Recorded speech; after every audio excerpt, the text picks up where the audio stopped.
Fellas, I'm not gay, but other people are gay, really gay in fact, and people also existed in the past. So a percentage of those in the past were gay. Whatever happened to them? Now, I was expecting this video to be a 10-minute bloodbath of how every single civilization was extremely homophobic, but it turns out really depends on where you specifically go. Like take for example China, which has many records of homosexuality in the annals of their history. Get it guys? Annals, cause they're gay?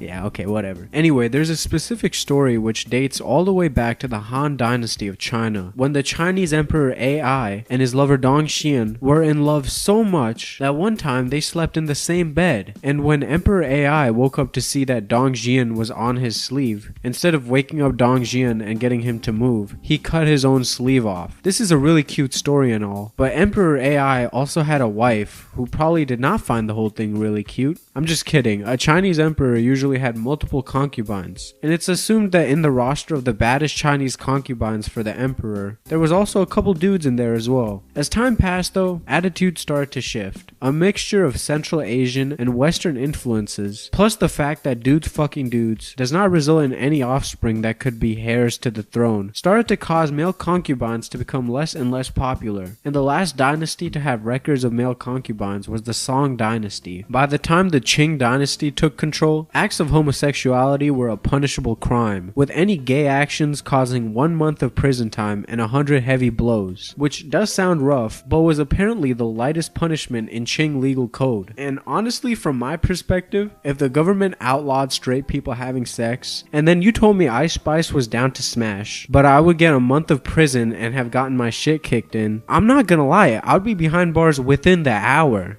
Or 3 minutes. Anyway, the punishment seemed like a cakewalk compared to the Aztec punishment. Sad Catman. What was the Aztec punishment? Good question. The Aztec punishment was honestly pretty grim. Any two Aztec men who got caught shucking each other's corn would immediately be sentenced to death. And the person on the receiving end of the arrangement got the most severe punishment Aztec society had to offer. And keep in mind, this is the most severe punishment coming out of the society that sacrificed 20 to 250,000 people per year. So what was in store for the bottom? Well, basically, if you got caught being a bottom, they would imprison you, rip out your colon, which I'm not even sure how you get just the colon out, and then they would burn you alive. But fear not gays, because just out of the Aztec territories, being gay seemed to be generally accepted. In fact, there was so much gay stuff going on around the time that the Spanish first landed on the Americas. A conquistador named Cortez wrote back to the King of Spain in a letter which said, "We know and have been informed, without room for doubt, that the indigenous people practice the abominable sin of sodomy," which is old-timey speak for indigenous people doing butt stuff, gay butt stuff. So you could see from the letter that the Spanish were not keen on the gays, and so to stamp out any homosexual activity, the Spanish took any gay that they caught to public executions or getting torn apart by dogs. Pre-colonial America was not the only gay civilization though. So was ancient Greece and Rome. In fact, it was a tradition called pederasty. The idea was that there would be a relationship between two men. One was an older, socially higher class person, and the other was a younger, adolescent teen. And although it really depended from city-state to city-state, in general the practice was widely accepted.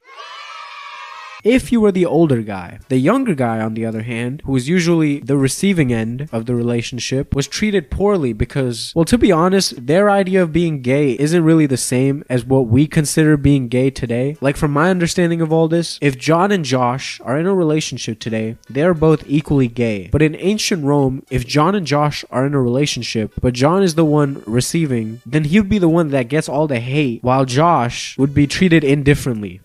So I guess ancient people just really hated the bottoms of the relationship. The Aztecs weren't too keen on them either. Anyway, a system similar to pederasty was also found in Japan, in the two places you least expect, in monasteries and in samurai culture. It was the same idea of an older, usually higher socially ranked man having a relation with a younger, usually adolescent teen. Although there wasn't the same hatred for the younger man in Japan as opposed to Greek or Aztec culture. The samurai one was super random to me because, I don't know, I just never heard of any gay samurais. samurais, but homosexual relations seem to be kind of ingrained in samurai culture. Just like the monasteries, there'd be an older, higher class samurai, and then a younger adolescent boy who was kind of like a student. Now, the relation didn't have to be gay. It really could have just been like a teacher-student thing, but other times, if both parties agreed, there would be a relationship. And other places were also surprisingly open to homosexuality. In India, gay people were pretty common, and were even written about in the Kama Sutra. And Thailand's love for ladyboys is not just a recent trend, with references to gay people dating all the way back to 800 years ago. Although I guess all these gay people shouldn't be too surprising for countries whose capital city is called Bangkok. Anyway, that's not to say every civilization was gay friendly. I already touched on the Aztecs, but there was also the Assyrians and certain Germanic tribes who did not seem to be a fan of the whole gay thing. So overall, if you found yourself being gay in an older civilization, you'd be good, as long as you weren't the bottom. I mean, there was a wide variety of ways that gay people were treated in the past. Because while the Aztecs were absolutely brutal, in other cultures, gay relations were so widespread, it was literally ingrained in the culture. But obviously, in more recent history, there was a lot more homophobic sentiment, even in some of the countries which were more accepting of gay people in the past. So, what happened? Well, it usually comes down to one main reason. Usually, it was an outside influence, whether that be a religion or just culture, that shifted a previously more tolerant culture into being a homophobic one. Like, for example, there was a homophobic sentiment in Abrahamic religions, and so as these religions grew, specifically Christianity spreading to Europe, so did a homophobic sentiment. And then when a Christian Europe took over